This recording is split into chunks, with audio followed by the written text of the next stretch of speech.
everybody, welcome to another speed paint of mine. Before we start out today, if you're particularly observant, you've noticed that I started in the middle of nowhere of the clip. It's because I've somehow lost the first clip of my video and I don't know where it's gone. And by the time I realized it, it was a bit too late. And basically, I guess my laptop didn't like it. And you've probably noticed, some of you, that I haven't really uploaded in quite a long time, about a month or more than that. It's because after meeting all the family members during Christmas and everything, I just needed some kind of time to kind of recover. Not to mention, everything that I drew, I wasn't quite inspired. So I doodle and everything, but there wasn't anything particular that I'd want to actually finalize. Um, and also, you probably noticed that I never really sketch out anything on my tablet. It's because it kind of doesn't translate very well sometimes. It kind of freezes, and it's easier to do proportions on a sketchbook for me. But if anybody wants me to live stream, I could give it a go. Well, if I tested out whether this laptop could handle it, because my previous one definitely couldn't. It would lag all the time. So hopefully this one will handle it a little bit better. I mean, it overheats easier. At least it doesn't shut down on me for overheating, but it makes this annoying, the fan noise, and then your lap is burning. But anyway, this is besides the point. Let's move on to our topic today. So today, I'll be talking about Chinese New Year, which is coming up on the 5th of February, and it is the year of the pig. That is why you probably see flashes of a pig in the corner of this picture. So, what is Chinese New Year? Chinese New Year, or the Lunar New Year we call in China, or sometimes some people refer it to that, is the celebration of the New Year under the Chinese calendar. So the Chinese calendar is slightly different from the West calendar, where we start our year off in spring. I mean, yeah, okay, let's be honest, it doesn't look like spring right now. It's snowing everywhere, and everybody's like having a snow epidemic. People are being snowed in. So it's kind of strange, but it's always been like that because it's to welcome the spring that will be coming, which will be March. And literally, when I used to live in Hong Kong, I don't know whether you've ever played those kind of video games where the seasons change over and suddenly the spring just hits you. That's kind of literally like what Hong Kong is with its weather. It suddenly gets hot in March. And basically, we would do something what they call a spring cleaning, which you basically do a massive cleanup of the house and clean out all your previous sins, or like they say 洗邋遢, but it's kind of to clean dirt, but also your personal sins. Let's be honest, it's your personal sins.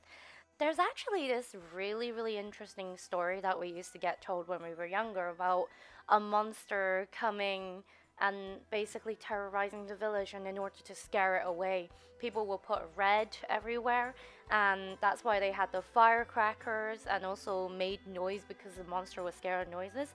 If you're interested, you could look it up online. I'm sure somewhere there's a source, because it's been so many years that I've been told that story, that I've kind of forgotten bits and parts of it.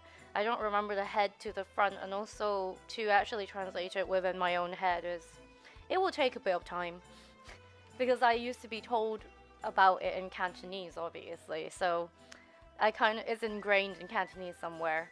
Just like how I still struggle with numbers in English because I learned them dominantly in Cantonese. So when I give out my phone number, I'm like, wait, what? Okay, give me a minute. Remember the numbers in English? Maybe not. Anyway, let's get back onto track. So during the New Year's Eve, so kind of like, Christmas Eve, or like our New Year's Eve, we would basically generally eat dumplings because it celebrates togetherness. Being round is kind of like being together. So it's like a good, it's good fortune to begin the new year that way. And then we would move on New Year's Day to actually go like eat a cake, but it's not exactly a cake. It is called like New Year's cake, but it's more gooey and you fry it with egg. It's very different. It's more sugary, kind of similar to it's a little bit like mochi, but it's not. It's definitely not. It's a more kind of sticky substance, and if you leave it for too long, it ends up sticking to your pan or like it sticks to everything you love. And there's another one where you eat that's got carrot in it. And then following after the celebration, that's when you would go visit your family on the days after the new year, because you tend to celebrate with your immediate family and then you move on. But since it's like kind of rare over in the West where it's a massive celebration, because you can't really get some of the stuff and the atmosphere is slightly different. I mean, I've been into London and Chinatown during Chinese New Year, but it's a different kind of atmosphere. So instead of visiting each relative's house after Chinese New Year over here, we would do it differently since the UK is quite vast. So sometimes we would gather with family members on New Year's Day for yam cha, which is the is basically dim sum, and in the bamboo steamers. It's kind of a little bit like Spanish tapas, except it's Chinese and it's not in tapas plates, obviously. So typically in Hong Kong, on after Chinese New Year Day, we would go on to visit all of our family members, like our, as in not the immediate family, and we would basically go give them like blessings and wishes for the new year. In turn, if you're not married, you will be given red packets, or what we call lai si in Cantonese, and they basically contain money, and you can get a lot of money from just going to people's houses if you have enough relatives. Um, and yeah, I mean, it's always quite a funny little thing. When we were kids, we used to joke about like things you're not supposed to say, like give me red packets, but we would have a little kind of rhyme to joke about it. But obviously, we never said it in front of adults because they would not be very happy with it. And in the houses, usually people would keep boxes of snacks for the new year, and they would contain like some sort of nuts and also some sugary kind of sweets. I mean, obviously, when I was a kid, I did help myself to quite a few of those. Generally, you would just basically stay in the relative's house, and then the day after that, you would go visit even more family members. But it was always quite a very jolly kind of gathering, and you would just see everyone. It's kind of really nice actually, because usually you would be so busy and caught up in your schoolwork. So even the preparation for it is really fun. Like I don't know whether you observed earlier, I was painting on the Chinese character, which says "fo," which is basically wishing good luck. Typically they would hang that upside down. It's like a play on words like "fok dou" and "dou" sound this quite similar, and "dou" is upside down, and that's why. And before even Chinese New Year begins, sometimes at school you would paint those blessings, and you would learn how to paint Chinese calligraphy. It's really fun, but I really struggled on this digital program to recreate what it looks like with the brushes. It's just not the same. The paint and the texture are completely different. So I'm actually kind of happy with how it turned out, with how much tweaking I had to do and this and that. So we would also decorate our house with basically Chinese New Year decorations. And in parts of China, they would actually do firecrackers and everything, but fireworks and firecrackers are banned in Hong Kong unless the government does it themselves because it's dangerous, obviously. So growing up, I never really had much experience with first-hand fireworks. It's not until I moved back here and Guy Fawkes Night happened. But then I decided that I don't really enjoy living on the edge where the fireworks kind of fly back in your face. It's kind of terrifying. I mean, some people really like it. My sister, she is like a pyromaniac, I swear. She really enjoys it, but I don't really enjoy it. But that basically gives you a very vague view of Chinese New Year. I could be here like talking about it forever, but I've kind of run out of things to say on it. Well, not exactly run out, but it's more like there are some things in your head that you want to talk about, but it's kind of not coming out. It's kind of like how if somebody asks you, oh, what do you do in your spare time? And then your head goes blank. You're like, I don't know what I do in my spare time, even though I know what I do in my spare time. I do a lot of things in my spare time. That kind of feeling. Or like one time in a job interview, I got asked why I should work for a company and what are my strong points, and my brain just went blank. It's one of those kind of feelings. But anyway, I hope you enjoyed my little talk about Chinese New Year. It's really nice. Honestly, it's one of those things that it's best experienced firsthand.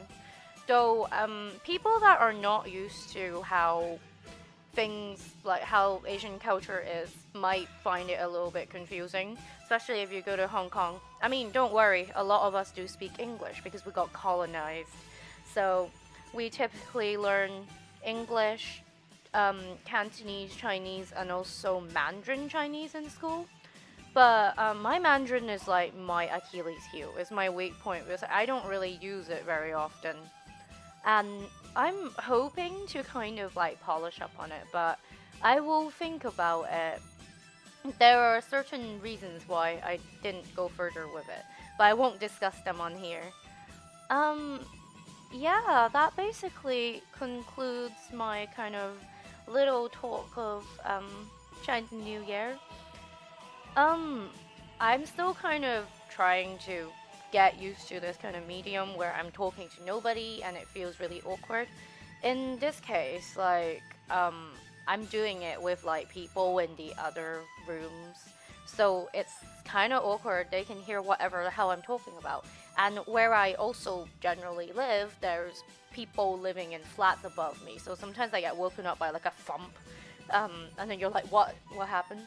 But I know very well that my kitchen is parallel to my neighbor's kitchen, I believe. So they can hear most things I say, I swear. Because I know they used to be able to hear me like singing karaoke on like Sing.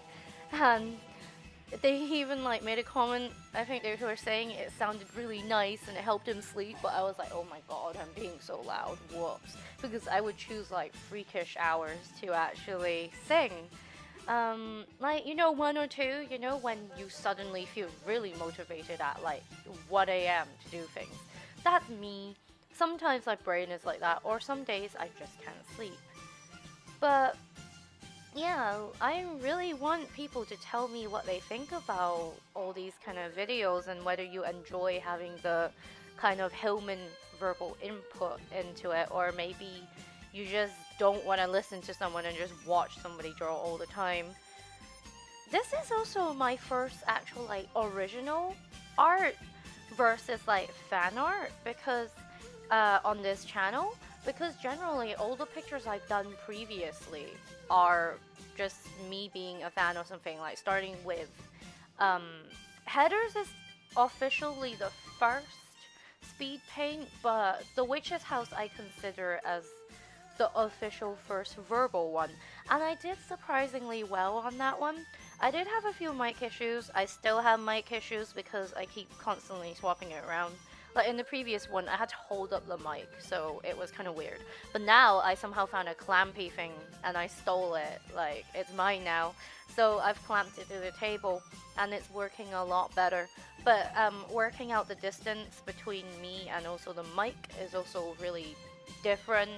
And also, you know, getting used to talking to nobody in particular. and then having to hear my voice over and over and over again while I edit it. It's very different, but I kind of enjoy it, and I really hope to bring out more content this year.